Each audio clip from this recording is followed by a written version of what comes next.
ভালোবাসার এরকম আরো অনেক গল্প পেতে এক্ষুনি সাবস্ক্রাইব করুন আমাদের চ্যানেলটিকে এবং পাশে থাকা বেল আইকনটি প্রেস করে দিন। ধন্যবাদ। Stay with us. ওই নেহা, দেখ দেখ ছেলেটা কি খ্যাত, গায়ের শার্টটাও দেখেছিস? মনে হয় কয়দিন ধরে কাছে না। আর দেখ চুলগুলো দেখ, মনে হয় যেন পাখির বাসা, দেখলেই বমি চলে আসে। এসব ছেলেগুলো কি করে যে ভার্সিটিতে চান্স পায় বুঝি না। এখন এই ময়লার গোডাউনের সাথেই রে ক্লাস করতে হবে। ফারিয়ার কথা শুনে চোখ থেকে সানগ্লাসটা নামিয়ে নেহা ক্যাম্পাসের রাস্তার দিকে তাকায়। দেখে কাঁধে ময়লা, আংশে ছেঁড়া ব্যাগ জড়িয়ে কালো প্যান্টের সাদা একটা ময়লা শার্ট গায়ে দিয়ে একটা ছেলে ভার্সিটির দিকে এগিয়ে আসছে। চুলগুলো আতেল মার্কা করে রাখা, কোনো দিকে ছেলেটা তাকাচ্ছে না, একদম সামনের দিকে চোখ রেখে এগিয়ে যাচ্ছে। নেহা ফারিয়ার দিকে তাকিয়ে রাগী দৃষ্টিতে বলে, ছেলেটার নাম জানিস তোরা? না রে। ওর নাম আবির, গ্রাম থেকে এসেছে আর আমাদের বাড়িতেই থাকে রে। কি? ফারিয়া, তিন্নি, তিশা, নাইমা, সোহেল, আরিফ সবাই একসাথে চিৎকার করে নেহার দিকে তাকায়। নেহা লজ্জায় মাথাটা নিচু করে ফেলে। কিছুক্ষণ চুপচাপ থেকে নেহা বলে, ওর জন্যই এই কদিনে ভার্সিটিতে আসেনি রে, কারণ আব্বু ওর সাথে ভার্সিটিতে আসার জন্য বলে, আর তাই রাগ করে কয়েকদিন আসেনি। অবশ্য ছেলেটা আমার সাথে কথাও বলেনি কোনোদিন। থাকে সাদের চিলেকোঠায়, মাও তাকে সহ্য করতে পারে না, একমাত্র বাবা তাকে একটু কেয়ার করে। তুই সরাসরি ছেলেটাকে বাড়ি থেকে বের করে দিতে পারিস না? চেষ্টা করেছি, কিন্তু ছেলেটা যাবে না রে। সবাই চুপ হয়ে যায়। শহরের সবাই জানে আবির ছেলেটা গ্রাম থেকে এসেছে আর ঢাকা ভার্সিটিতে পড়ে। আর নেহা হলো শহরের সবচেয়ে ধনী পরিবারের একটা মেয়ে। দেখতে যথেষ্ট সুন্দরী, দুধে আলতা গায়ের রং, যেন হলুদ মেঘা বলায় বেষ্টিতে সারা অঙ্গ। মাথার বেখেয়ালি কেশরগুলো চকচকা কালো, যেন রৌদ্রের আবরণে সিল্কি মোড়েন তৈরি হয়। নেহার স্টাইলও সবার থেকে আলাদা। প্রতিদিন নতুন ড্রেস আপে ভার্সিটিতে গাড়ি করে আসে। কথা বলা, হাঁটা চলা, চেহারা সবকিছু দিয়েই নেহা পারফেক্ট একটা মেয়ে। সাথে তার বন্ধুগুলো পরলোক হওয়াতে কম যায় না। তারাও নেহার মতো করেই আসে, তবে নেহা ওদের আইকন। গত কয়েকদিন ভার্সিটিতে নেহা না আসতে আবির নামের নতুন ছেলেটির আবির্ভাবের খবর বান্ধবীকে কেউ দিতে পারেনি। অবশ্য নেহা ভার্সিটিতে না আসার কারণ ওই খ্যাতমার্কা ছেলেটাই। নেহার বাবা শফিক সাহেবকে নাকি ছেলেটা কোনো এক ছিনতাইকারীদের কবল থেকে বাঁচিয়েছিল বলে, আর ছেলেটার থাকার জায়গা নেই বলে শফিক সাহেব ধরে নিয়ে এসেছে নেহাদের বাড়িতে। তবে আবির ছেলেটা কেমন চিলেকোঠায় থাকতে পারবে, তার দারুণ শফিক সাহেব কোনো ভাড়া নেবেন না। তবুও শায়লা বেগম মানে নেহার মায়ের আপত্তি শতগুণ, সাথে নেহার আপত্তিও কি কম যায়। আবির ছেলেটা ক্যাম্পাসে এসে রঙ্গন ফুল গাছের নিচে বসে থাকা বাদাম বিক্রেতার পাশে এসে বসে। দূর থেকে নেহা তাদের বন্ধুগুলো সেদিকে তাকিয়ে আছে। দেখ দেখ কি গেও রে, একদম খ্যাত তো খ্যাতি। এত ডিসগাস্টিং একটা ছেলে আমাদের ক্লাসেই পড়ে। ওর সাথে ক্লাস করতে যে কতটা খারাপ লাগে তোর কি বলবো নেহা। কেউ ওর পাশে বসে না, আর ছেলেটা সোজা পেছনের বেঞ্চে গিয়ে বসে। আর ওর আগের দুটো বেঞ্চ খালি থাকে, কারণ ওর আশেপাশেও কেউ থাকতে চায় না।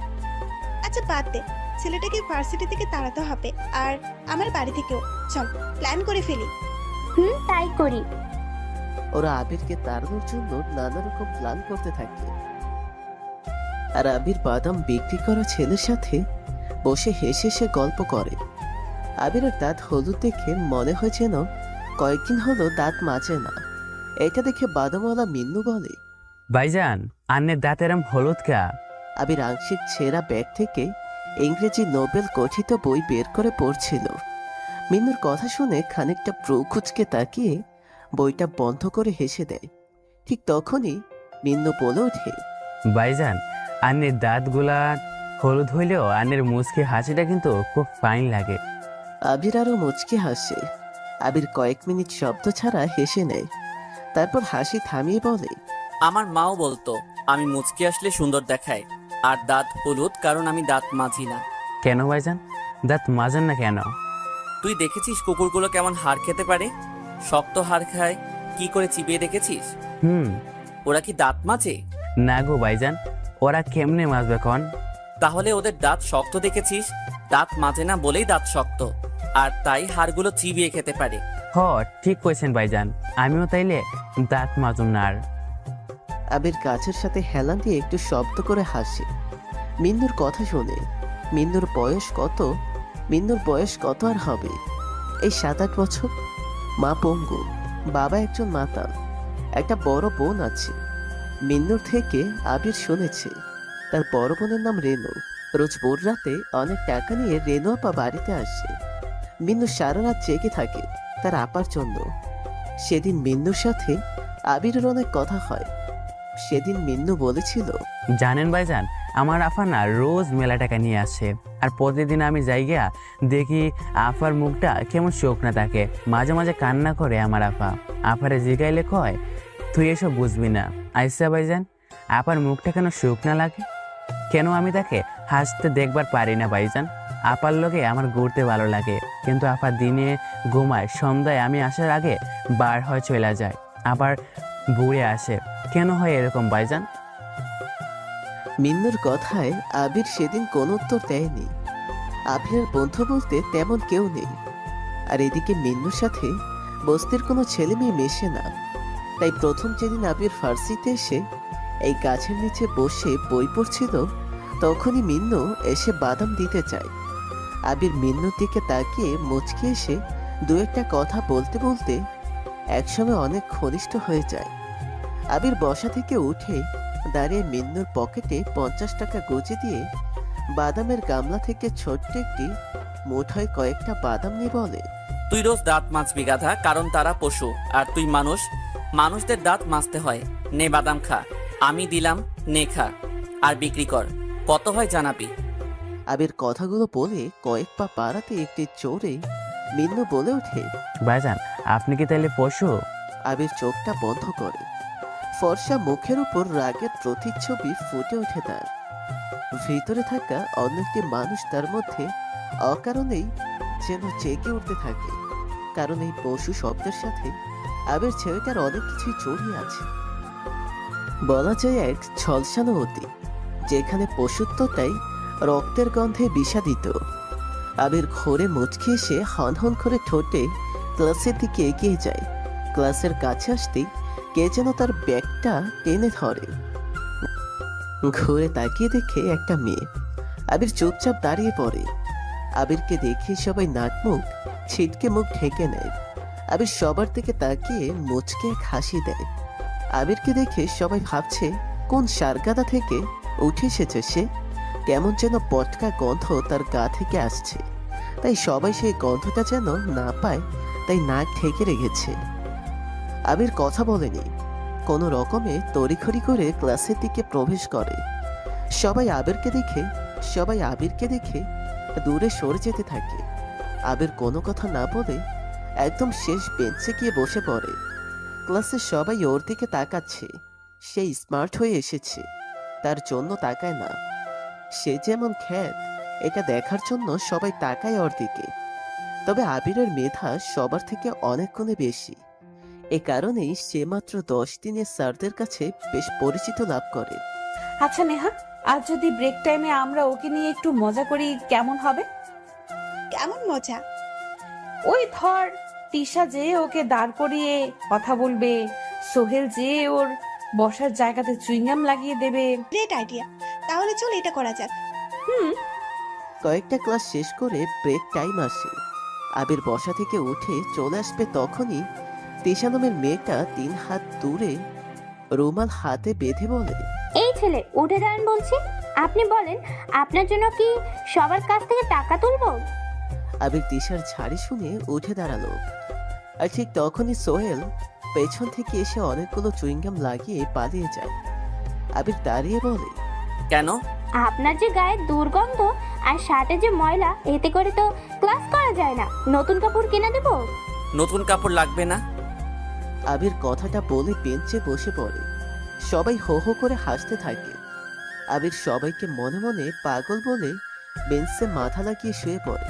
তারপর ক্লাসে স্যার চলে আসে, সবাই দাঁড়িয়ে স্যারকে সম্মান জানায়।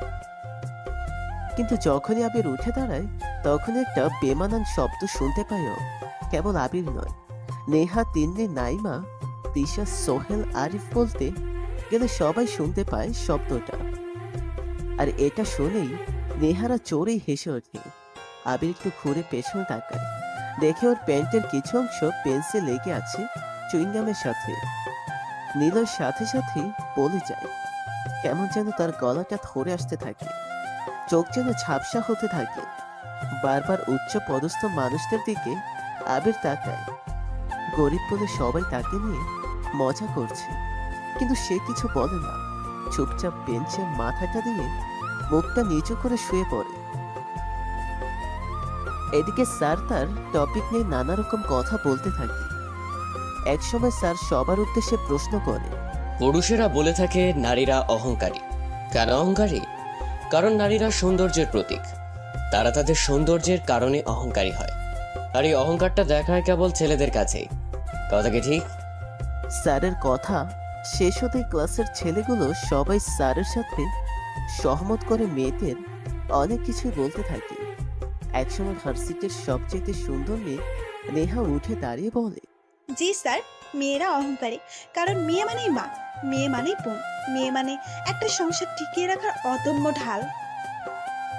মেয়েরা পছন্দ না হলে ছেলেদের প্রপোজালে রাজি হয় না, কারণ মেয়েরা কারো মন নিয়ে খেলতে চায় না, কারণ জোর করে প্রেম হয় না। যখন ছেলেটা জানতে পারবে মেয়েটা তাকে পছন্দ করে না, তখন মনে একটু হলেও কষ্ট পাবে। ফলে না রিলেশনের শান্তি আসবে, না কেউ ভালো থাকতে পারবে। হয়তো ছেলেরা এখন বলবে এই অহংকারের কারণে মেয়েদের কপালে দেখতে খারাপ বর জোটে। হ্যাঁ জোটে, কারণ মেয়েরা পারে না বাবা মায়ের অবাধ্য হতে। ছেলেদের পছন্দ না হলে রাগারাগি করে বাড়ি থেকে বের হয়ে যায়, কিন্তু মেয়েরা তা পারে না। যদি কেউ বেরো হয় সমাজ তাদের মেনে নেয় না, উল্টো কথা শোনায়। তাই আমরা অহংকারী। পুরো ক্লাসটা এখন ঠান্ডা হয়ে গেছে নেহার কথা শুনে। সবাই নেহার দিকে হা হয়ে তাকিয়ে আছে। স্যারও বেশ অবাক হয়ে চেয়ে আছে তার দিকে। নেহা বেঞ্চে বসে রিল্যাক্স করতেই স্যার বলে, ছেলেরা চুপ কেন? তোমাদের কথার ভিত্তিতে আমরা অনেক কিছুই শিখতে পারবো। ছেলেরা কিছু বলো, নাকি মেয়েরাই জিতে যাবে? কেউ কোনো কথা বলছে না। দৃষ্টিতে প্রত্যেক ছেলের দিকে তাকায়। স্যারের চোখ আটকে যায় পেছনে বসা বেঞ্চে শুয়ে থাকে একটা ছেলের দিকে। স্বভাব মতোই স্যার চোখ ছুঁড়ে মারে ছেলেটার দিকে। পেছনে বসা আবির লাফ দিয়ে উঠে দাঁড়িয়ে পেছনে প্যান্ট যেখানে ছিঁড়ে গেছে সেখানে হাত দিয়ে দাঁড়ায়। সবাই হো হো করে হাসতে থাকে। আবির মাথাটা নিচু করে নেয়। স্যার বলে, এই যে বেয়াদব, স্যার যে এতক্ষণ ক্লাসে ছিল, তুমি কি জানো? জি। রাতে কি চুরি করতে যাও? কাপড় চোপড় দেখে তো তাই মনে হচ্ছে। কাপড়গুলো কি কাঁচো না? এত ময়লা বাঁধিয়ে রেখেছো কেন? আর এগুলো কি ধরনের পোশাক? ব্যাগটাও তো ছেঁড়া। সহপাঠীদের কি দেখো না কত স্মার্ট হয়ে ক্লাসে আসে? কোথা থেকে এসেছো? বেয়াদবের মতো ক্লাসে পড়ে পড়ে ঘুমাচ্ছ?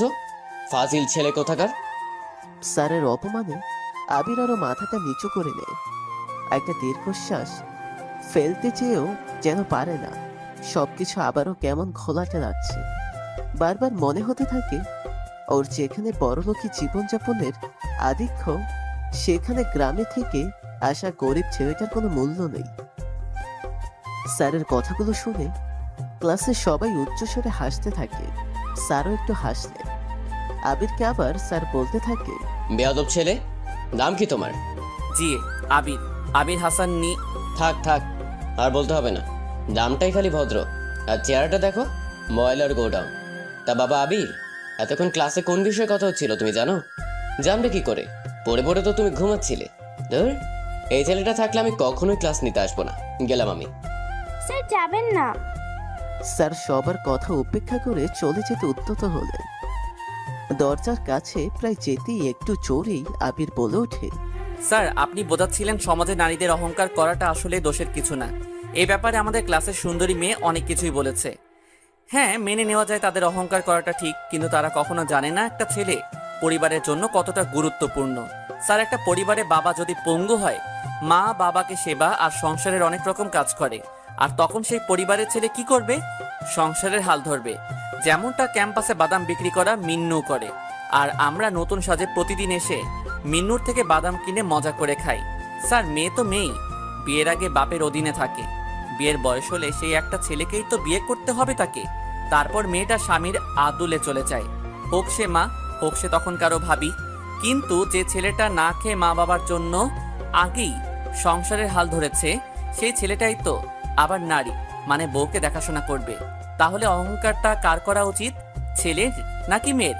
ছেলেরা কিন্তু অহংকারী হয় না স্যার, তারা করে না। কারণ ছেলেরা মা বাবা বউ নিজের বাচ্চা দেখাশোনা করে নিজেরই সুখটাকে ভুলে। ছেলেরা চাইলে রাগ করে বাড়ি থেকে চলে যায়, মেয়েরা তা করে না। কারণ মেয়েরা একজন বাবা, জি স্যার বাবা, মানে ছেলে কিন্তু স্যার, বাবার কাছে সম্পত্তি হলো মেয়ে, তারপর বিয়েও করে স্বামীকে, মানে একটা ছেলে স্যার। কোনো মেয়ে বেকার ছেলেকে বিয়ে করে না। তাই ছেলে যখন আগেই মা বাবার দায়িত্ব নিয়ে সংসারের হাল ধরে, তখনই তাকে আরও একটি দায়িত্ব নিতে হয়, অর্থাৎ বউয়ের। তবে ছেলে মেয়ে একে অন্যের অর্ধাঙ্গিনী, একে অপরের পরিপূরক। এদেরকে নিয়ে তর্ক নয়, ভালোবাসার বীজ বপন করা উচিত। সবাই হা হয়ে যায়। আবির সবার দিকে তাকিয়ে দপ করে বেঞ্চে বসে পড়ে। চুইংগাম তখনও বেঞ্চে লেগে আছে। অনেকদিন ব্যবহার্য প্যান্টের চুইংগাম লেগে কয়েকবার বসা ওঠা করতে যেয়ে বেশ খানিকটা ছিঁড়ে গেছে। তাই আবির শটান বসে আবারও বেঞ্চে মাথা লাগিয়ে শুয়ে থাকে। স্যার নিজের জায়গাতে এসে দাঁড়ালো। তখনও ক্লাসের সবাই চুপ হয়ে বসে আছে। এমন খ্যাতমার্কা ছেলে এত কিছু বলতে পারে তা কেউ জানতো না। স্যার ডাক দেন, এই ছেলে, এদিকে আসো। আবির মাথা তুলে স্যারের দিকে তাকায়। করুণ এক চাহনি। সেই চাহনিতে চিৎকার করে বলতে ইচ্ছে করছে আবিরের অনেক কথা, কিন্তু সে পারছে না। স্যার আবারও তাকে ডাকে, কিন্তু উঠতে পারে না। স্যার এবার জোরেই ডাক দেয়। আবির আর দেরি না করে উঠে দাঁড়ায়। সাথে সাথেই পুরো পেছনের অনেকটা অংশই ছিঁড়ে যায়। আবির বেঞ্চে রাখা ব্যাগ পেছনে রেখে ক্লাস থেকে দৌড়ে বের হয়ে আসে। নেহারা হেসে ওঠে।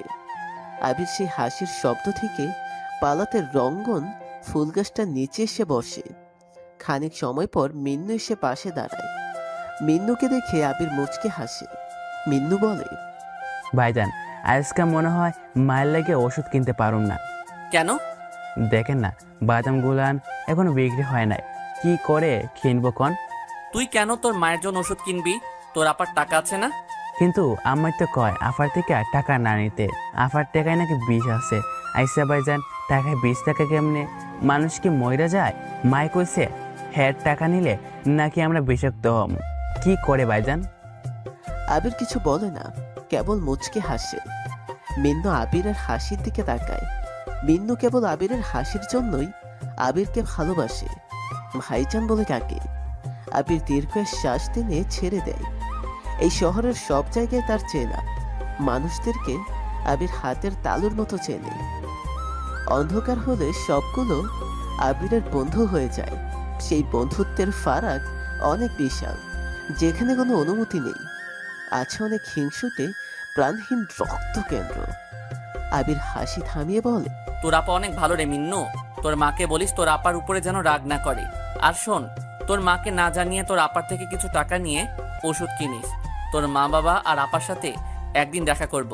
আমাকে নিয়ে যাবি তোদের বাড়িতে? হ ভাইজান, আপারে আগের দিন তোমার কথা কইছি, আপা কইছে বড়দের সাথে না মিশতে।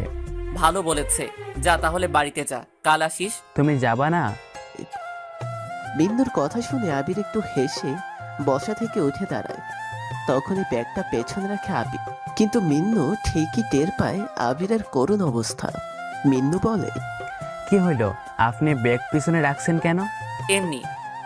মিন্নু হেসে দিয়ে বলে, ভাইজান, আপনি আমার গামছাটা নিয়ে যান, কাই লাইনের তখন নিয়ে নিব। আমি বুঝতে পারছি লন। মিন্নুর দেওয়া গামছা কোমরে পেঁচিয়ে হনহন করে ভার্সিটি থেকে বের হয় আবির। ভার্সিটির সবাই আবিরকে দেখে উচ্চস্বরে হাসতে থাকে। আবির কোনো দিক না তাকিয়ে চোরেই হেঁটে চলে যেতে থাকে। ভার্সিটির গেটের কাছে আসতেই আবির কারোর সাথে ধাক্কা লেগে পড়ে যায় যেন। আবির থতমত খেয়ে উঠে দাঁড়িয়ে অবাক চোখে লোকটার দিকে তাকায়। মুখে সিগারেট, গলাতে লম্বা চেন, দামি পোশাক, চোখে চশমা। আবির আস্তে করে বলে ওঠে, সরি। লোকটা চশমা খুলে আবিরের দিকে হা হয়ে তাকায়। আবির না তাকিয়ে চলে আসতে যাবে, তখনই লোকটা বলে ওঠে। আবির ঘাড় খড়িয়ে অস্বাভাবিক এক দৃষ্টিতে চায় লোকটার দিকে। লোকটা থেমে যায়। আবির আর না দাঁড়িয়ে চলে আসে সেখান থেকে। লোকটা মানে ছেলেটা আবিরের চলে যাওয়ার দিকে হাবার মতো তাকিয়ে থাকে। তারপর মুচকে এসে ভার্সিটির দিকে চলে যায়। শফিক সাহেবের বাড়ির দারোয়ান আবিরকে ঢুকতে দিতে চায় না। কেমন যেন অগ্নির দৃষ্টিতে আবিরের দিকে তাকায়। তবে রহিম মিয়ার কিছুই করার নেই। শফিক সাহেবের নির্দেশ, আবির যখন খুশি মনে বাইরে যাবে, আসবে, থাকবে, এতে কেউ কোনো কথা বলবে না। কেবল ছিনতাইকারীদের থেকে বাঁচিয়েছে বলে শফিক সাহেবের এমন আচরণ বাড়ির কেউ মেনে নিতে পারছে না। তবুও কারো কিছু বলার নেই। তবে শফিক সাহেব না থাকলে শায়লা বেগম আর নেহা অনেক রকমের কথা শোনায় আবিরকে। পরের দিন ওই নেহা, দেখছিস আজকেও কেমন করে ভার্সিটিতে এসেছে? আমি না আর নিতে পারছি না, ওকে ভার্সিটি ছাড়া করতেই হবে। ফারিয়ার কথা শুনে নীলা ক্যাম্পাসের রাস্তার দিকে তাকায়। কাল সারাদিন নেহা নিলয়কে বাড়ির বাইরে যেতে বা ঢুকতে দেখেনি। অবশ্য নেহা নিলয়ের উপর যে নজর রাখে সেটাও না। কিন্তু গতকাল ক্লাসে মজা করার জন্য নেহা দেখতে চেয়েছিল নিলয় বাড়ি ছেড়ে চলে যায় কিনা, কিন্তু সেটা করেনি। গ্রাম থেকে এসেছে তো তাই এরকম স্যাসরাও। বাদ দে, ওর কথা পরে হবে, এখন চল আড্ডা দিই। আরে দাঁড়া দাঁড়া, ব্যাটাকে নিয়ে একটু খেলা করি। ওকে, তাহলে কি ডাক দেবো? দে তাহলে, মজাই করি। আবির ছেলেটার মাথা নিচু করেই ক্যাম্পাসে এসেছে। কাল সারা রাত সে ঘুমায়নি, খুব কেঁদেছেও। সবটা সময় ভেবেছে সে গরিব বলে আজ তাকে এত কিছু সহ্য করতে হয়েছে। কিন্তু সে কি আসলেই গরিব? আবির নিজের মতো করে হাঁটছে। ঠিক তখনই শুনতে পায়, ওই ডাস্টবিন, আবির এদিকে আয়। আবির সেদিকে তাকায়, দেখে নেহা সহ ওদের বান্ধবী বন্ধুরা তাকে ডাকছে। আবির ওদের দিকে এগিয়ে যেন মুচকে হাসি দিয়ে বলে, আমাকে কেন ডাকছেন? ওরে কি গেও রে, গ্রামে থাকা মানুষগুলো যে একটা বেশি আবাল তা একে না দেখলে বুঝতে পারতাম না। সহপাঠীদের আপনি করে বলছে। তো বলবে না, ওর তো কথা বলারও যোগ্যতা নেই। আচ্ছা, আপনার প্রবলেমটা কি? আপনি আমাদের বাড়ি থেকে যাচ্ছেন না কেন? আবির চুপচাপ দাঁড়িয়ে থাকে। আবির সবার দিকে তাকিয়ে একটু মুচকি হেসে বলে, আপনার আব্বুই আমাকে রেখেছে, উনি বললেই আমি চলে যাব। আপনার কথাতে না। তোর সাহস কি করে হয় রে আমাদের মুখের ওপর কথা বলার? ওই ফারিয়া, যা তো শফিক মামার দোকান থেকে আইসক্রিম কিনে আন, সব ওর মুখে আর জামায় লাগিয়ে দেব। ফারিয়া, নাইমা আর সোহেল ওরা তিনজন মিলে আইসক্রিম কিনতে যায়। আবির সেদিকে তাকিয়ে ধীরে ধীরে সেখান থেকে চলে আসতে যাবে, তখনই আরিফ পিছে এসে আবিরকে পাকড়ে ধরে। আবির চুপচাপ দাঁড়িয়ে যায়। আবিরের চোখ চারপাশে এমন কাউকে খুঁজতে থাকে যে এসে বলবে ওকে ছেড়ে দাও, কিন্তু কেউ নেই। সবাই নিজের কাজের জন্য ব্যস্ত। সবাই আবিরকে জোকার দৃষ্টিতে তাকিয়ে দেখতে থাকে। কয়েক মিনিট পরেই ওরা তিনজন এসে হাজির। আরিফ আর সোহেল আবিরের হাত ধরে রাখে। নেহা, তিন্নি, ফারিয়া, নাইমা ওরা চারজন এসে আবিরের মুখে, মাথায়, তার ময়লা শার্টে, মাথায়, মুখে, ঘাড়ে, কানে, গলাতে আইসক্রিম লাগাতে থাকে। আবির মাথাটা নিচু করে নেয়, চোখ দুটো মাটির দিকে করে নেয়। সবাই আবিরকে নিয়ে হাসতে থাকে। ঠিক তখনই ফারিয়া বলে ওঠে, ওই দেখ নতুন ছেলেটাকে, দেখ কি হট রে, স্টাইলিশ, দেখেই বোঝা যায় রোজ জিম করে। নতুন ছেলেটাকে দেখ কি হট রে, স্টাইলিশ, দেখেই বোঝা যায় রোজ জিম করে। সবাই ক্যাম্পাসের গেটের দিকে তাকায়। বাইকে আসা একটা ছেলের দিকে সবার চোখ আটকে তাকিয়ে থাকে। সাথে আবিরও মাথা তুলে সেদিকে তাকায়। দেখি কালকে সেই ছেলেটা যার সাথে আবির ফুলবশত ধাক্কা খেয়েছিল। আবির সেদিকে তাকাতেই দেখি সেই নতুন ছেলেটা তার দিকে তাকিয়ে আছে। ছেলেটা বাইক রেখে ওদের পাশ দিয়ে হেঁটে যেতে তিন্নি ডাক দেয়। ছেলেটা থেমে যায়, আবিরের পাশে এসে দাঁড়ায়। আবির মাথাটা নিচু করে নেয়। ছেলেটা আবিরের দিকে আর চোখে তাকাতেই কয়েক হাত পা দূরে সরে যায় ছেলেটা। আবিরের সারা গায়ে আইসক্রিম লেগে আছে। সবাই ভাবছে আবিরকে বাজে দেখার কারণে ছেলেটা সরে গিয়েছে, কিন্তু বিষয়টা তা নয়, অন্য কিছু। ছেলেটা কিছু সময় চোখ থেকে বলে, আমি সায়ন, বিভাগ। ও, আমরা সবাই তো একই বিভাগের স্টুডেন্ট। আমি ফারিয়া ও তন্নি ও নেহা ও নাইমা, তিশা, সোহেল, আরিফ। আর ইনি? শাওন নামের ছেলেটা আবিরের দিকে তাকিয়ে কথাটা বলে। সবাই কিছুক্ষণ বিরক্ত নিয়ে আবিরের দিকে তাকিয়ে থেকে নেহা বলে, এই যে খ্যাত ময়লার ডাস্টবিন, তুই এখনো এখানে দাঁড়িয়ে আছিস কেন? যা ভাগ, সামনে থেকে যা। আবির আর দাঁড়ায় না, সেখান থেকে জোরে হেঁটে কিছুটা দূরে চলে আসে। দূরে সে পেছনে ফিরে তাকায় ওদের দিকে। শাওন নামের ছেলেটা তখন আবিরের দিকে তাকিয়ে আছে। আবির শাওনের দিকে তাকিয়ে মুচকে হাসি দিল। শাওন কিছু বলতে চেয়ে বলতে পারল না। রঙ্গন ফুল গাছের নিচে আবির বসে রুমাল বের করে মুখটা কোনো রকম মুছে নেয়। এদিকে শাওন ওদের সাথে গল্পতে ব্যস্ত হয়ে যায়। আবির কোনো রকম নিজেকে ঠিকঠাক করে নেয়। ওদের দিকে তাকিয়ে একটা মুচকি হাসি দিয়ে দীর্ঘশ্বাস ফেলে। তারপর আবির ছেঁড়া ব্যাগ থেকে একটি বই বের করে পড়তে থাকে। কিছু সময় যাওয়ার পর শুনতে পায়। ভাইজান কেমন আছেন? চোখ তুলে তাকিয়ে দেখে মিন্নু এসে পাশে বসেছে। আজ বাদামের পরিমাণ গামলাতে কম। মিন্নুর দিকে তাকিয়ে মুচকি হাসি দিয়ে আবির বলল, কিরে আজ বাদাম এত কম কেন?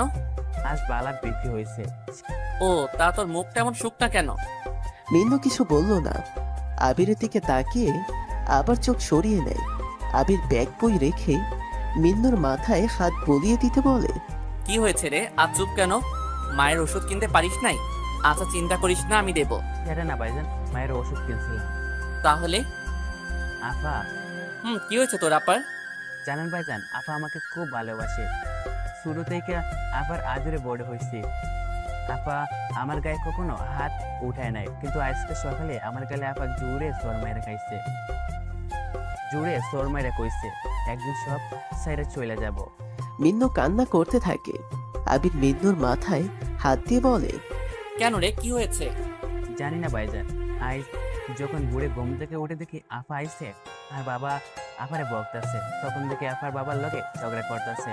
এক সময় আপা ঘর থেকে বের হইয়া উঠানে গিয়ে বসে, আমিও আপার লগে যাই। আপার মুখে কেমন যেন দাগ দেখি আমি, যেন মনে হচ্ছিল আপারে কেউ সারা রাত দূরে মারছে। গলায় কপালে চুটে কেমন যেন খামড়ে দেয়, দিকে ভয় পাচ্ছিলাম। আপার এইসব জিগাইতে এসে আমারে জোরে জোরে কান্না করতে কয়, তুই এসব বুঝবি না রে, এতগুলো বেঁচে ক্ষুধা আর জীবন চালানোর দাগ। আচ্ছা ভাইজান, আপনি তো পেটের ক্ষুধা মিটা, তাইলে আপনার কোনো দাগ নেই? আমার যখন খিদা লাগে আমিও তো খাই, কই আমার তো কোনো দাগ নেই। নিলয় চুপ হয়ে যায়। কি বলবে ও ঠিক খুঁজে পাচ্ছে না। কেবল মিন্নুর দিকে তাকিয়ে জড়িয়ে ধরে নেয়। বাদ দে সব, তুই বরং আমার সাথে অন্য কথা বল। তোর বাড়িতে আমাকে কিন্তু নিয়ে যাস নাই? হ্যাঁ, আপনারা নিয়ে যাবো। আপা যেদিন বাড়িতে থাকবো সেদিন নিয়ে যাবো। শুক্রবারে আমার বাড়িতে থাকতে সব সময়, সেদিন নিয়ে যাবো। আচ্ছা। আবির মিন্নুর থেকে চলে আসে। ক্লাসের সময় হয়ে গেছে। আবির যেখান থেকে উঠে ক্লাসের দিকে এগোতে থাকে, ওর আগে নেহার ক্লাসে প্রবেশ করে। তারপর ফারিয়ার কথা শুনে সবাই একসাথে জড়ো হয়ে যায়। ওদের পাশের বেঞ্চে শাওন বসে আছে। ফারিয়ার কথা ঠিকই শুনে ফেলেছে ও। ফারিয়ার কথা শুনে শাওন পেছনের দিকে তাকায়। সবার শেষে বসা চুপচাপ ময়লা শার্ট পরা আবির নামে ছেলেটার দিকে শাওন এক দৃষ্টিতে তাকিয়ে আছে। আবির শাওনের দিকে তাকায়। শাওন চোখ সরিয়ে নেহাদের দিকে তাকিয়ে থাকে। কিছু সময় পর স্যার ক্লাসে আসে। এসে আবিরের দিকে তাকায়। আবির দাঁড়িয়ে মাথা নিচু করে আছে। স্যার সবাইকে বসার অনুমতি দিয়েই আবিরকে ডাক দেয়। এই ছেলে, তোমার নাম আবিরই তো? জি স্যার। যাক, তাহলে নামটা মনে আছে। তা তোমার এরকম পোশাক কেন? তুমি জানো তুমি এখন কোথায় পড়াশোনা করতে এসছো? ঢাকা ভার্সিটিতে। তা এখানে সব ছেলেমেয়েরা কত স্মার্ট দেখেছো? জি স্যার। তুমি এমন স্মার্ট হতে পারো না? আবির চুপচাপ দাঁড়িয়ে থাকে। সবার দিকে একবার করে তাকায়। সবাই ঘুরে আবিরের দিকে তাচ্ছিল্যের হাসি দিয়ে চেয়ে আছে। আমি মাথাটা নিচু করতেই স্যার বলে, কি হলো বলো, তুমি একটু পোশাক আশাকে স্মার্ট দেখাতে পারো না? জানো তো, পোশাক আর হেয়ার স্টাইলই বলে দেয় মানুষটা আসলে কেমন হতে পারে। তুমি একটু স্মার্ট হও। আবির একটু মুচকে হাসলেন। স্যার ওকে হাসির জন্য ঝাড়ি দিতে যাবে, তখনই আবির বলে, কি হবে স্যার স্মার্ট দিয়ে? যেখানে মানুষের মধ্যে অন্য মানুষদের জন্য কোনো মূল্যবোধ থাকে না, সেখানে স্মার্টনেস দিয়ে কি হবে? স্মার্টনেস কেবল দামি পোশাকই বহন করে, এটা ভাবা ভুল স্যার। একজন রিক্সা চালকও স্মার্ট স্যার, কারণ তার রিক্সা যত বেশি চলবে সে তার পরিবারের জন্য তত বেশি সুখ আহরণ করতে পারবে। আমার কাছে স্মার্ট মানে টাকা থাকা নয়, নতুন ড্রেস আপ পরে ঘোরাও নয়, কথায় কথায় ও নো, ও মাই গড, ও শিট, সরি, ইডিয়ট, স্টুপিড এগুলো বলা নয়। আমার কাছে স্মার্ট মানে মূল্যবোধ, যা হয়তো শিক্ষার মাধ্যমেও অর্জন করা যায় না স্যার। আর কি হবে এসব পোশাক দিয়ে, যদি মেয়েদের লজ্জাস্থানের আকৃতি বোঝা যায় আর তা দেখে ছেলেরা ওয়াও কি মাল যাচ্ছে রে বলে, তাহলে স্মার্টনেস কি বাড়বে নাকি যাবে স্যার? গ্রাম থেকে এসেছি স্যার, দুবেলা পেটের খাবার জোটাতেই হিমশিম খেতে হয়।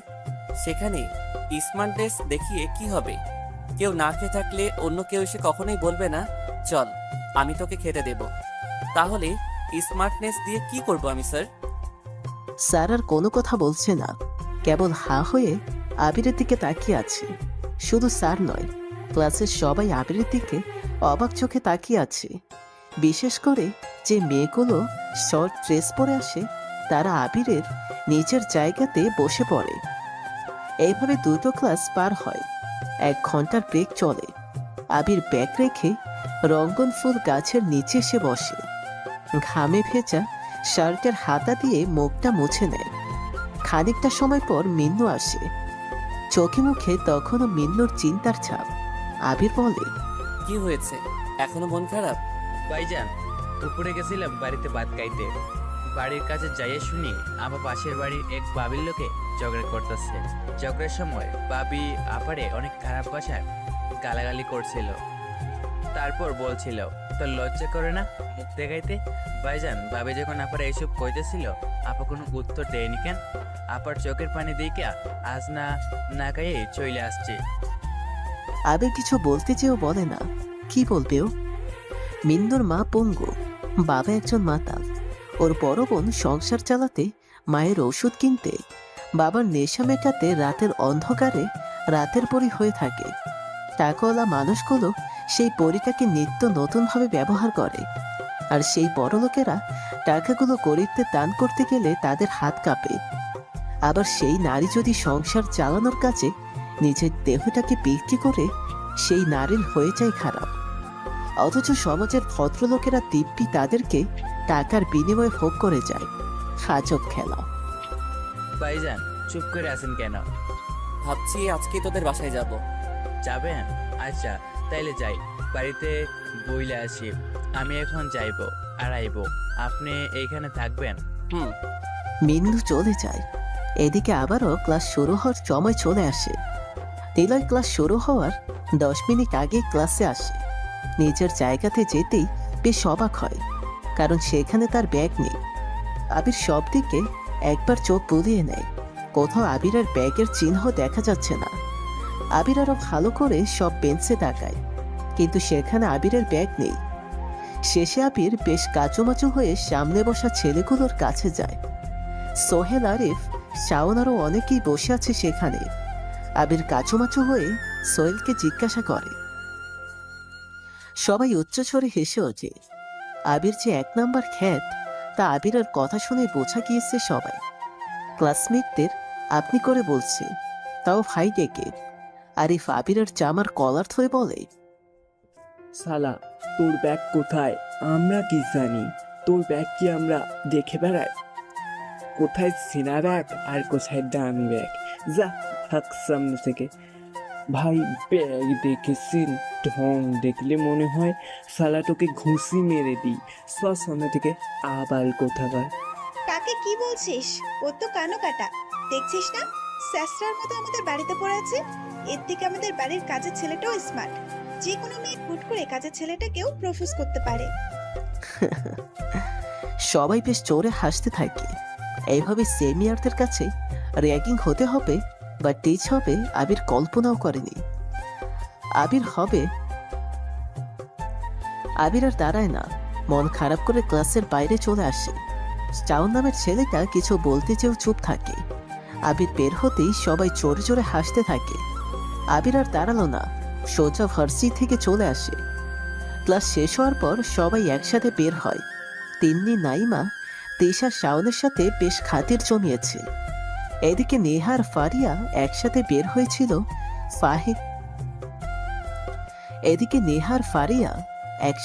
হয়েই ফারিয়া বলে, কি করবি এখন? ব্যাগটা তো ফেরত দিতে চেয়েছিলাম, কিন্তু ছেলেটা তো ক্লাসেই আসেনি। সবাই যে যার মতো বাড়িতে চলে যায়। পরের দিন ঠিক সময়ে সবাই ভার্সিটিতে চলে আসে, কিন্তু আবিরকে কোথাও পাওয়া যায় না। আবির ভার্সিটিতে আসেনি। ওরা কয়েকজন মিলে গল্প করছিল। মিন্নু বাদাম নিয়ে ওদের সামনে এসে দাঁড়ানো। মিন্নু নেহা দেখেই বলে, আজ বাদাম নেব না রে। আফা, বাইজান আহে নাই। কোন ভাইজান? ওই যে দাঁতগুলান হলুদ গায়ে ময়লা জামা পইরে আছে, আবির নাম বাইজানে, উনি আসেন নাই। না, কেন? এমনিতেই। আচ্ছা, তা কেন? মিন্নুর মন খুব খারাপ। কাল রাতে তার রেনু আপা বাসায় ফিরেনি। যখন সকালে মিন্নু বাদাম দিয়ে ভার্সিটিতে আসছিল, তখন দেখে তার আপা খোঁড়াতে বাড়ির দিকে আসছে। আপার দিকে তাকিয়ে মিন্নু জিজ্ঞাসা করছিল, কি হয়েছে আপা? ওর আপা কোনো উত্তর দেয় না। মিন্নু আর না দাঁড়িয়ে পেটের তাগিতে বাদাম নিয়ে চলে আসে। ভেবেছিল আবিরের সাথে গল্প করে মন ভালো করবে, কিন্তু আবিরকে সারা ভার্সিটি খুঁজেও কোথাও পায়নি। এইভাবে কেটে যায় অনেক দিন। ব্যাগটা আবির আর নিতে আসেনি। নেহা একবার ছাদের চিলেকোঠায় গিয়েছিল আবিরকে দেখতে, কিন্তু সেখানেও তালা ঝুলতে দেখে সবাই আবিরের কথা ভুলে গেলেও নেহা পারছে না, কেন যেন সে আবিরকে খুঁজছে। প্রায় 25 দিন পর নেহার রুমে বসে বই পড়ছে। হঠাৎ চোখ চলে যায় সেই ছেঁড়া ব্যাগটার দিকে। নেহা কি মনে করে ব্যাগটা খোলে। ক্লাসের কোনো বই ব্যাগে নেই, কেবল আছে 2টো ইংরেজি নোবেল। নেহা অবাক হয় এরকম একটা ছেলের ব্যাগে ইংলিশ নোবেল দেখে, যা নেহা কখনোই পড়েনি। আর আছে কয়েকজন ইংরেজি পত্রিকার কাটা ছবি সহ টেক্সট রিপোর্ট। নেহা পত্রিকা থেকে কাটা কাগজগুলো উল্টাতে থাকে। হঠাৎ চোখ আটকে যায় একটা ছবিতে। ছবিটা তার বাবার, শফিক সাহেবের। ইংরেজি পত্রিকা, সেখানে শফিক সাহেবের নিয়ে অনেক কিছু লেখা। নেহা পত্রিকার কাটা অংশগুলো উল্টাতে থাকে। দেশের সব বড় বড় নামকরা মানুষের ছবি সেখানে গচ্ছিত আছে। নেহা বেশ অবাক হয়ে তাকিয়ে আছে সেসবের দিকে। নেহা ব্যাগটা আরো ভালোভাবে চেক করে। কয়েকটি ছবি দেখে সে একজন বয়স্ক মহিলার ছবি, একটা ম্যাগাজিনের উপর পাতার ছবি, আর আরেকটা আছে 5 জন ছেলে দাঁড়িয়ে আছে, মুখে কালো মাস্ক, হাতে কভার এবং পিস্তল নিয়ে। নেহা ছবিগুলো বেশ কিছু সময় পর দেখে আবার ঠিকমতো রেখে দেয়। কেবল একটা কথাই ভাবতে থাকে, এরকম গেওমার্কা ছেলের ব্যাগে ইংলিশ নোবেল, আবার এত কিছু কেন রাখা? ক্যাম্পাসে বসে সবাই আড্ডা দিচ্ছে। শাওন নামের ছেলেটা সবার সাথে মিশলেও বড্ড চুপচাপ থাকে। অন্য একটু শহর থেকে সে পড়তে এসেছে এখানে। মামার বাসায় থেকে পড়াশোনা করে সবাই তাই জানে। শাওন এখন সবারই বেশ পছন্দের, আর হবেই বা না কেন? ছেলেটা সব দিক দিয়েই পারফেক্ট। যে কোনো মেয়ে পটাতে একটা ছেলের বাহ্যিক ভেতর দিক সবকিছু দিয়েই সে পারফেক্ট। আবার ভালো গিটার বাজাতেও পারে, সেই সাথে গানও গাইতে পারে বেশ। এ কারণেই মেয়েদের প্রথম ও প্রধান ক্রাশ শাওন। সবাই কম বেশি শাওনকে পেতে ও সঙ্গ দিতে ভালোবাসে। এ কারণে শাওন এখন পুরো ভার্সিটির সবার পরিচিত। শাওন ক্যাম্পাসে বসে গিটার বাজিয়ে চলেছে, সেই সাথে গাইছে। সবাই যখন শাওনের বাজানো গিটারের তালে গান শুনছে মুগ্ধ হয়ে, তখনই শাওন খেয়াল করে ক্যাম্পাসের গেট দিয়ে কালো প্যান্ট আর সাদা শার্টের একটা ছেলে ভিড় পায়ে প্রবেশ করছে ভার্সিটিতে। শাওন ছেলেটাকে দেখেই গান অফ করে দেয়। সবাই শাওনের দিকে তাকাতেই দেখে শাওন গেটের দিকে চেয়ে আছে। সবাই শাওনের দৃষ্টি ফলো করে তাকায় সেদিকে। দেখে আজ বেশ কয়েক মাস পর আবির নামে সেই খ্যাতমার্কা গ্রাম্য ছেলেটা ফার্সিতে আসছে। সবাই অবাক হয়। সবার অবাক হওয়ার পেছনে দুটো কারণ। একটা, আবির আগের থেকে একটু পরিপাটি পোশাক পরে ফার্সিতে এসেছে, ময়লার কোনো চিহ্ন নেই। আরেকটা কারণ, আবিরকে দেখে শাওন সবকিছু থামিয়ে দিয়ে উঠে দাঁড়িয়ে। কি ব্যাপার শাও, তুমি ওই আবাল মার্কা ছেলেকে দেখে থেমে গেলে কেন? গিয়েছো ঠিক আছে, দাঁড়িয়ে বললে কেন? কি সমস্যা কি? ইয়ে না মানে আচ্ছা শাওন কথাটা বলেও না বসে দাঁড়িয়ে থাকে। আবির ওদের খুব কাছে চলে আসে। নেহাও অনেক অবাক হয়, কারণ নেহাই এ কয়েকদিন জেলে কোঠায় আবিরকে দেখেনি। আবির যখন ওদের সোজা আসে তখনই শাওন মাথাটা নিচু করে নেয়, যা সোহেল ফারিয়া খুব ভালোভাবেই খেয়াল করেছে। তাই সাথে সাথেই ফারিয়া বলে। আবির দাঁড়িয়ে যায়। ফারিয়া বসা থেকে উঠে এসে আবিরের জামা টেনে ধরে বলে। আবির দাঁড়ায়, ঘুরে ওদের সবার দিকে তাকায়। শাওন দাঁড়িয়ে থাকায় ওর দিকে আগে চোখ চলে যায় আবিরের। শাওন একটু তাকিয়ে চোখ নামিয়ে নেয়, একদম চুপসানো ভঙ্গিতে দাঁড়িয়ে থাকে, যা বসে থাকা সবার চোখ এড়ায় না। এরকম ব্যাকওয়ার্ড মার্কা ছেলের সামনে শাওন একদম চুপ হয়ে যায়। ব্যাপারটা সবার কাছে বেশ অবাকতা তৈরি করে। তাই ফারিয়া এসে আবিরের জামা টেনে ধরে বলে। ফারিয়ার কথা শুনে শাওন আবিরের দিকে তাকায়। আবির শাওনের দিকে তাকাতেই শাওন আবারও মাথা নিচু করে নেয়।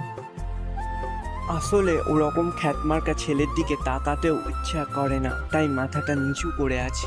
শাওন এমন জবাবে সবাই জোরে হেসে দেয়। আবিরও মুচকে আসে। শাওন আবিরের দিকে তাকিয়ে হালকা করে হেসে দেয়। আবির আর দাঁড়ায় না, সোজা হনহন করে হেঁটে চলে আসে।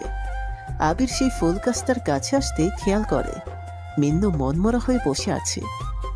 বাদামের গামলাতে অনেক বাদামি পড়ে আছে। আবির ওর পাশে গিয়ে বসে বল। কিরে মিন্নু, তুই এভাবে বসে আছিস কেন? আবিরকে হুট করে এমন ভাবে দেখবে মিন্নু ভাবেনি। আবির প্রায় 1.5 মাস পর ফার্সিতে এসেছে। মিন্নু প্রায় ধরেই দিয়েছিল আবির আর কোনোদিন ফার্সিতে আসবে না। আবিরকে দেখা মাত্রই মিন্নু হুড়মুড় করে কেঁদে ওঠে। আবির কিছুটা ভ্যাবাচেকা হয়ে তাকিয়ে বলে। কি হলো, তুই কাঁদছিস কেন? ভাইজান, আমার আফারে না পুলিশ কাকুরা দৌড়ে নিয়ে গেছে। আবির কপাল কুঁচকে মিন্নুর দিকে তাকায়।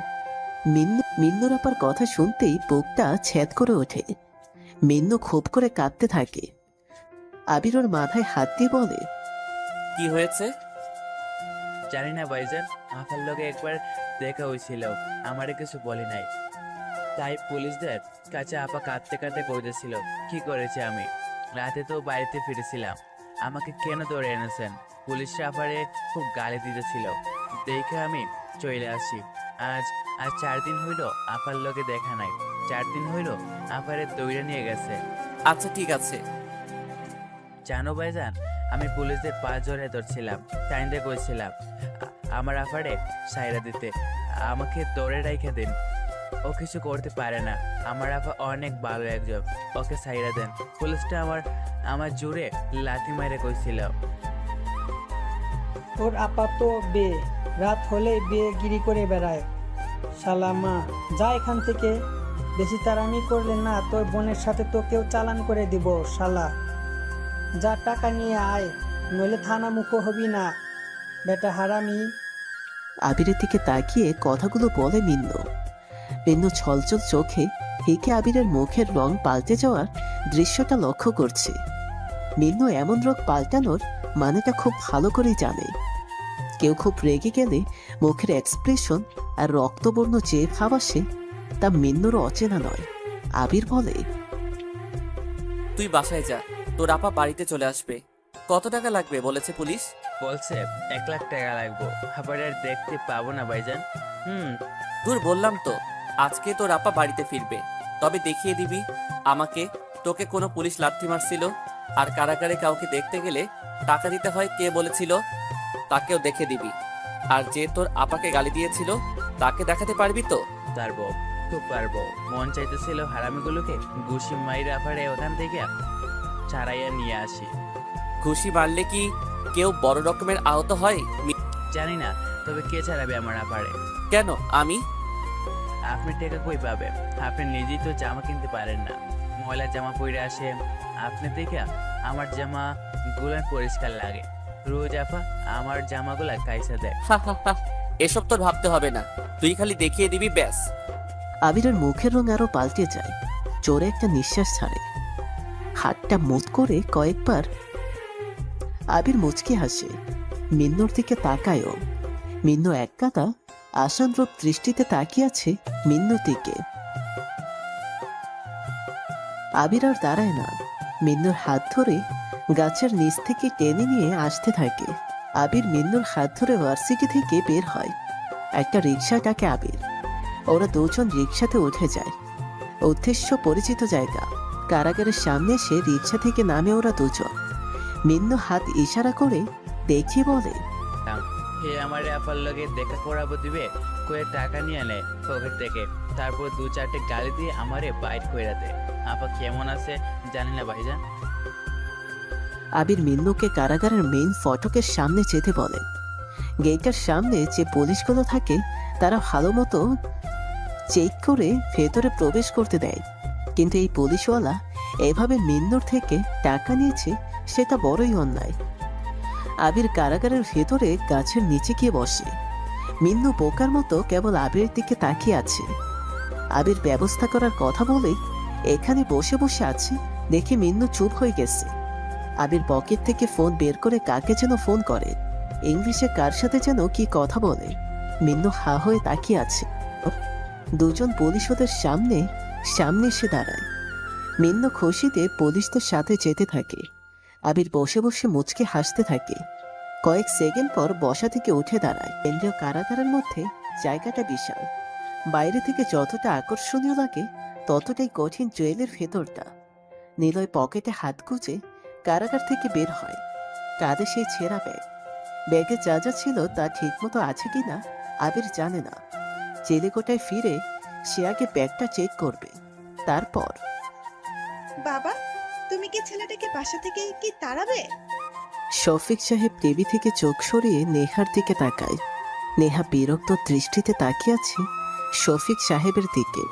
নেহা সোফাতে বসতেই শফিক সাহেব বলে, কেন, ও তোর আবার কি করলো? অনেক বেশি জ্ঞান দেয়। আর তাছাড়া ও যে আমাদের বাসায় আছে সেটা নিয়ে আমার বান্ধবীরা হাসাহাসি করে। কেন? আবার দেখো না কেমন বাজে মার্কা ছেলে, পোশাকগুলো কমই পাই। পোশাকে কি আসে যায়? আর ছেলেটা তো নিজে থেকেই কখনো কারোর সাথে আগ বাড়িয়ে কিছু বলে না, চুপচাপই তো থাকে। তুমি কি করে জানো ওর ব্যাপারে এত কিছু? শফিক সাহেব এবার ভ্রু কুঁচকে তার মেয়ের দিকে তাকায়, তারপর আবারও মুচকি এসে বলে, বাইরে আমাদের বাসায় থাকে, তার ব্যাপারে খোঁজ না রাখলে হয়? চান্দটাকে কোথা থেকে পেয়েছো? বিরক্ত করে একটা ছেলে। ওরকম ছেলেই তো আমার পছন্দ। হ্যাঁ পছন্দ তো থাকো, ওকে নিয়ে একেবারে রেখে দিও। যত সব থাকো একটা ছেলে। শফিক সাহেব হাসতে থাকে। মেয়ের এমন রাগি রাগি মুখটা শফিক সাহেবকে যেন আরো হ্যাপি করে দেয়। কিন্তু শফিক সাহেবের এমন হাসির কারণ নেহা ঠিক বুঝতে পারছে না।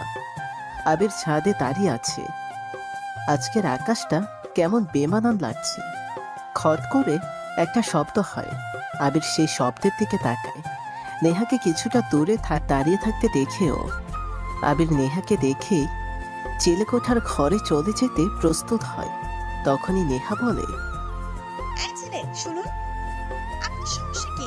দেখুন ভার্সিটিতে অনেকেই থাকে, তাই আপনার সাথে কথা বলতে পারি না। আপনাকে যেটা সবসময় বলতে চাই, আপনি যাচ্ছেন না কেন আমাদের বাড়ি ছেড়ে? আবির কিছু বলে না, চোখটা একটু মুছে নিয়ে দীর্ঘ এক নিঃশ্বাস ছাড়ে। তারপর মুখে এক মুচকি হাসি নিয়ে বলে, নেহা কথাগুলো বলেই হনহন করে চলে গেল। আবির রাতের আকাশের দিকে তাকায়। কেমন যেন মোহনীয় লাগছে আকাশটাকে আজ। ফিরফিরে বাতাস বইছে, মনের মাঝে স্মৃতির ঢেউগুলো তীরে আশ্রে পড়ছে। আবির কিছু দূষিত স্মৃতিগুলো মনে করে হেসে ওঠে। আবির পকেটে হাত গুজে ফার্সিতে প্রবেশ করে। গেট থেকে কয়েক পা এগোতেই কোথা থেকে পরপর কয়েকটা ডিম এসে তার সারা গায়ে পড়তে থাকে। আবির বোকার মতো দাঁড়িয়ে আশেপাশে দেখতে থাকে। চোখ আটকে যায় কিছুটা দূরে কয়েকজন ছেলে মেয়ে দাঁড়িয়ে উচ্চস্বরে হাসছে। আবির সবাইকে খুব ভালো করে চেনে, তবে একটা ছেলেকে সে এর আগে কোনোদিন দেখেনি। বলিষ্ঠ দেহ, চুলগুলো ঠিকমতো করে ছাটা। সবার আগে ছেলেটি দাঁড়িয়ে আছে। তার পেছনে দাঁড়িয়ে আছে সোহেল, আরিফ, নাইমা, ফারিয়া, তিন্নি, তিশা, নেহা আর শাওন। আর ওরা সবাই আবিরের গায়ে টিম ছুঁড়ে মারছে। আবির কোনো রকমে নিজেকে সামনে এগিয়ে যেতে থাকে। ওদের কাছে আসতেই নেহা ডাক দেয়, ওই চান্দু, এদিকে আয়। আবির সেদিকে একবার তাকিয়ে সোজা চলে যেতে থাকে। আবিরের এমন আচরণে সবাই অবাক হয়, যার ফলে দৌড়ে সবাই আবিরের সামনে গিয়ে দাঁড়ায়। নতুন ছেলেটা আবিরের কলার চেপে ধরে বলে, তোকে না দেখেছি আমরা, কোথায় যাচ্ছি? আরে সিহাব, বুঝিস না ছেলের ভাব হয়েছে। ও তাই, তাহলে ছেলের ভাবটা একটু কমাতে হবে, কি বলিস? কি করা যায়? ইয়েস, চল ছেলেটাকে ক্যান্টিনের পিছনে নিয়ে গিয়ে ওর জামা কাপড়গুলো খুলে মেয়েদের ইয়েগুলোকে পরিয়ে দিই। ওই ইয়ে কিরে, মাইর চিনোস? আরে ইয়ে চিনোস না, মেয়েরা ছোট ছোট ভেতরে যেসব পরে। শয়তান, তোরে মাইর দেব। তুই এগুলো চিনিস কি করে? ওইটার সাথে তোকেও ওইগুলো পরিয়ে দেব। সবাই হাসতে থাকে। নেহার শাওন দুজনে দাঁড়িয়ে আছে। নেহার মুখে হাসি, তবে শাওন গম্ভীর দৃষ্টিতে তাকিয়ে আছে। আবির একবার নেহার দিকে তাকায়। নেহা আবিরের দিকে বিরক্তির দৃষ্টিতে তাকিয়ে আছে। আবির বুঝে যায় সবকিছু নেহারই প্ল্যান। আবির মুচকে হাসে। সবার মুখে হাস্যোজ্জ্বল প্রতিচ্ছবি ফুটে উঠেছে। আবির একবার বোরকা পরা মেয়েটার দিকে তাকায়, আরেকবার সবার দিকে তাকায়। কি করবে ঠিক বুঝে উঠতে পারছে না। মেয়েগুলো দৌড়ে নিচেকে থামায়। এদিকে শিহাব আবিরকে মেয়েটার কাছে যেতে বলে, কিন্তু আবির তা করে না। শিহাব আবিরের কালে একটা কষে চর বসিয়ে দিতেই শাওন এসে বলে, ব্রো, বাচ্চাও না, যা করে কি হবে, ওরা ওদের মতো ঠাকুর না। শাওনের কথা শুনে সবাই একটু অবাক হয়, তবে এই অবাকের মূল কারণ কেউ বুঝতে পারে না। শিহাব আবিরকে জোরে ধাক্কা দেয়। ঠাই দাঁড়িয়ে থাকে সেখানে। ওদিকে নিশির সামনে ফারিয়া, তিশা, নাইমা দাঁড়িয়ে আছে। ওদের দেখেই নিশি পাশ কাটিয়ে চলে আসতে যাবে, তখনই ফারিয়া বলে। নিশি বোকার মতো দাঁড়িয়ে থাকে। দূরে দাঁড়িয়ে থাকা ছেলেটার দিকে একবার তাকায়। মুখটা ঠিক ভালোভাবে দেখতে পারছে না, তবুও তাকে কেমন যেন চেনা চেনা মনে হচ্ছে। তার কোথায় যেন সে দেখেছে, অথচ মনে করতে পারছে না। নিশি মনে মনে কয়েকবার কথাগুলো বলে ফেলল। গভীর চিন্তাতে সে সামনে দাঁড়িয়ে থাকা ছেলেটাকে নিয়ে ভাবছে, ব্যস্ত হয়ে যায়। হঠাৎ মনে পড়ে যায় নিশির। আবির নামে ছেলেটায় একপাশে ঘুরে দাঁড়িয়ে আছে, যা রকস্টার বয়েজ গ্যাংয়ের লিডারের মতোই লাগছে।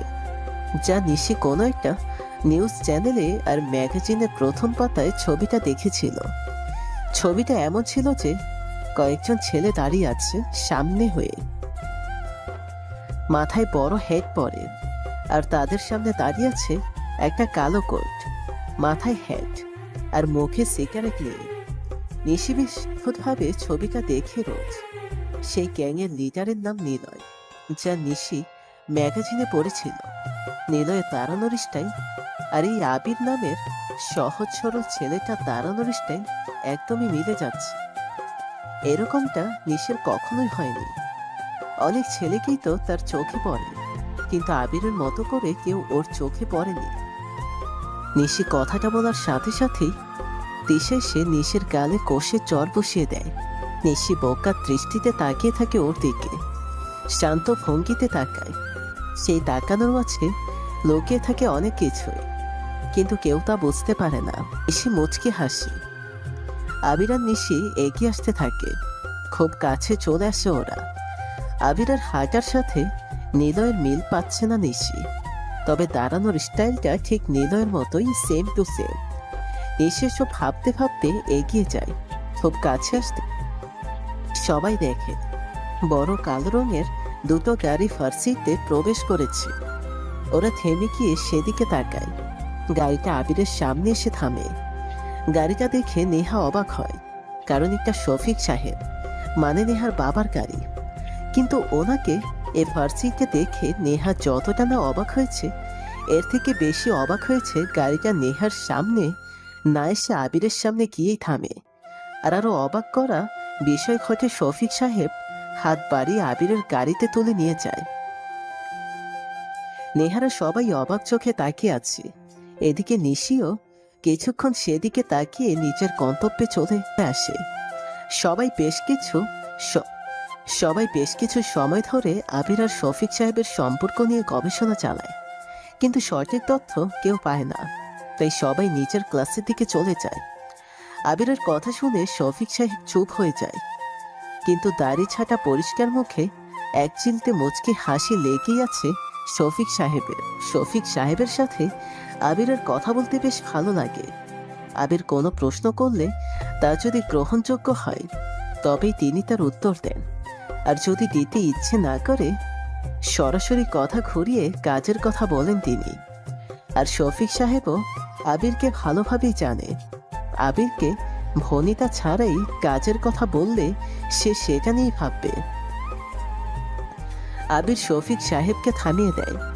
শফিক সাহেব একটু শব্দ করে হাসলেন।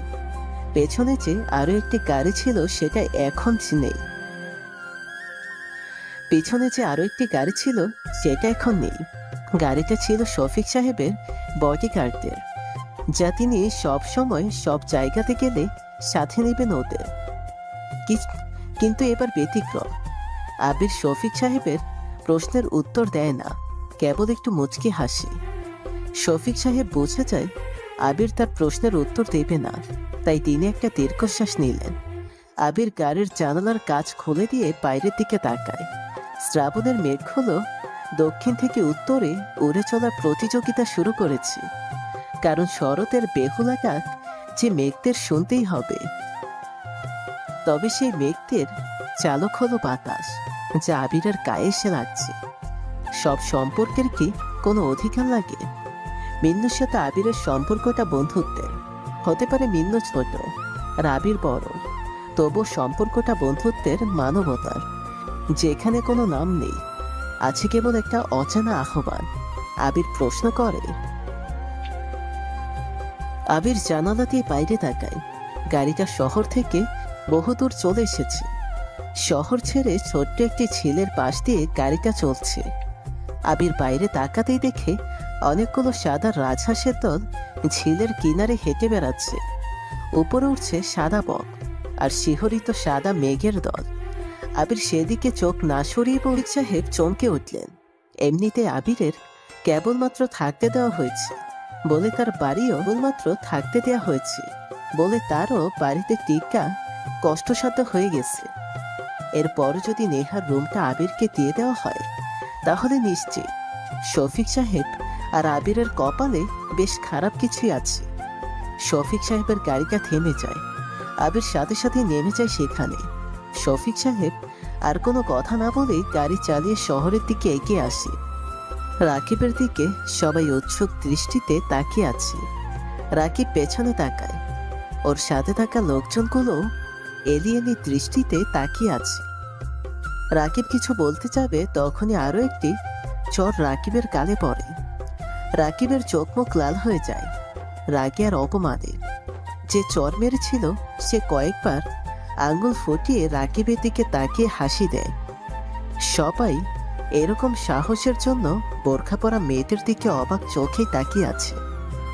শিহাব আরো বেশি অবাক হয়ে চেয়ে আছে, কারণ নিশি এমন কাজ করতে পারে শিহাব কখনো ভাবতেই পারেনি। নিশির এমন কাজে শিহাবের হাত পা যেন ঠান্ডা হয়ে যায়। নেহা উৎসুক দৃষ্টিতে তাকিয়ে আছে, আর এদিকে আবির মিন্নুর সাথে বসে গল্প করছে। হুট করেই মিন্নু বলে, ভাইজান ওইদিকে তাকান, মনে হয় ওইখানে ঝামেলা বাজছে, দেখুন ওইদিকে। মিন্নুর কথা শুনে আবির রাকিবদের দিকে তাকায়। সেখানে অনেক ছেলে মেয়ের জটলা লেগে আছে। মিন্নু আবিরের হাত ধরে বলে, ভাইজান চলেন দেখি ওইখানে কি হয়েছে, মায়ের আমারই হইব ভাইজান। ক্যাম্পাসে বহুত মারামারি হয়। ওই যে পোলাটা গালে হাত রাইকা কারে আছে, সেই পোলাটা বহুত খারাপ আছে, মানুষেরে ও কারণে পিড়ায়। নেহা পারে অনেকদিন ধরে জ্বালাই পাশে আইসা, এইখানে কি যেন একটা নেতা থাকে, সেটা হইছে ও। মিন্নুকে কিছু বলতে যাবে তার আগেই মিন্নু আবিরের হাত ধরে টেনে নিয়ে আসে সেদিকে। এদিকে রাকিব গাল থেকে হাত সরিয়ে নিশির দিকে তাকিয়ে উচ্চস্বরে হেসে দেয়।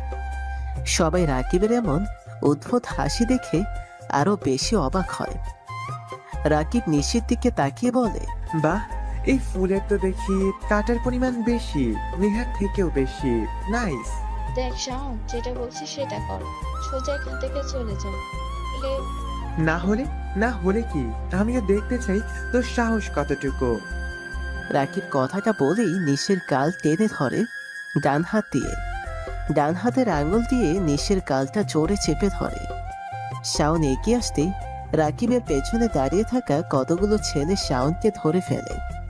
পুরো ক্যাম্পাস তখন নীরব একটা পরিবেশ ধারণ করে, আর কেউ রাকিবের সামনে এসে কোনো কথা বলার মতো নেই। সবাই নীরব দর্শক আর হয়ার্থ দৃষ্টিতে চেয়ে আছে। সবাই মনে মনে বলেই ফেলেছে, এরা দুজন আজ গেল। রাকিব নিশির গাল জোরে চেপে ধরে বলছে, এত সাহস কি করে আসে তোদের? আমার সামনে যে এভাবে কথা বলিস, সাহস কি করে হয়? সাহসের কি দেখেছিস তোরে আমি? শাওনের গালে একটা খুশি পড়ে। শাওন থেমে যায়। রাকিবকে তুই সম্বোধন করাতে নিশিকে ছেড়ে শাওনকে যে মারে। নিশি তখনই বলে, আচ্ছা ওয়েট, 2 মিনিট দাঁড়া, তোর সাহসের অ্যাডভার্টাইজ দেখেছি। নিশি তার ব্যাগ থেকে ফোন বের করে কাকে যেন ফোন করে। তারপর রাকিবের দিকে তাকিয়ে বলে, একটু দাঁড়া। আচ্ছা 2 মিনিট না, 2 ঘন্টা। রাকিব থেমে যায়। মুখ দিয়ে আর কোনো কথা বের হয় না। একদম কাচুমাচু হয়ে দাঁড়িয়ে থাকে। একবার নিশির দিকে তাকায়, আরেকবার শাওনের দিকে তাকায়, আর আরেকবার তাকায় সবার পেছনে দাঁড়িয়ে থাকা একটি ঢিলে ঢালা সাধারণ পোশাকে মিন্নুর হাত ধরে থাকা আবিরের দিকে। একদম চুপসে যায় রাকিব। ঠিক কি বলবে আর সে খুঁজে পাচ্ছে না। সবাই রাকিবের এমন কাচুমাচু মুখটা দেখে অবাক হয়, কারণ এরকম কখনোই হয়নি। সবাই স্পষ্ট দেখতে পাচ্ছে রাকিবের চোখে মুখে একটা চাপা ভয়ের ছাপ লেগে আছে, যা রাকিবের মাঝে এর আগে কেউ কোনোদিন দেখেনি। নিশি জোরে হেসে দেয়। রাকিব নিশির দিকে আর চোখে তাকিয়ে মাথাটা নিচু করে নেয়। হাত দুটো পেছনে রেখে মাথা নিচু করে দাঁড়িয়ে পড়ে। নিশি রাকিবের এমন ভাব দেখে হেসে ফেলে। হঠাৎ গর্জে ওঠা বাঘের এমন শান্ত রূপ সবার কাছে আরো বেশি ভয়ের সৃষ্টি করে দিয়েছে, যেন এমনটা কেউ কখনোই আশা করেনি। নিশি বলে ওঠে, কিরে, আবির হয়ে গেল? শোন, কাউকে ফোন দেইনি আমি, এমনিতেই বের করে কানে ধরছিলাম, আর তাতে এরকম চুপসে গেলি? শালা লুজার, আসছিস মাস্তানি করতে? তোর মতো মাস্তানকে না আমি, যা ভাগ এখান থেকে। নিশির এমন কথা শুনে রাকিবের সাথে থাকা লোকজন সবাই নিশির দিকে বেশ তেড়িয়ে আসে, কিন্তু রাকিব সাথে সাথেই সবাইকে থামিয়ে দেয়। শাওনকে যারা ধরে রেখেছে তাদেরকে ইশারায় চলে আসতে বলে। তবে রাকিবের চোখে মুখে ভয়ের পাশাপাশি রাগের পরিমাণ স্পষ্ট, যা নিশির কথাতে রাগের পরিমাণ বেড়ে গিয়েছে। কিরে, মাস্তানি করবি না? বের কর তোর পিস্তল, বের কর দেখি, খেলনা পিস্তল নিয়ে মাস্তানি করতে আসিস কিনা দেখি।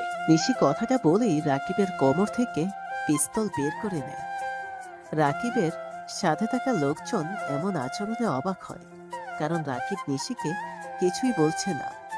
ওর সাথে থাকা লোকগুলো অবাক চোখে দেখছে রাকিবকে, আর নিশির দিকে দেখছে ক্যাম্পাসের সব ছেলে মেয়ে। নে ধর, এসব পিস্তল তোর কাছেই রাখ, আর সোজা চলে যা। ক্যাম্পাসে যেন তোকে আর কোনো মেয়ের সাথে বেয়াদবি করতে না দেখি। আর শোন, আমাকে দেখে এত ভয় পাওয়ার কিছুই নেই, পাতে মাস্তান একটা। রাকিব নিশির কাছে চলে আসে, তারপর খুব আস্তে করে নিশিকে বলে, যেখানে king of the rock star থাকে সেখানে আমার কি কাজ?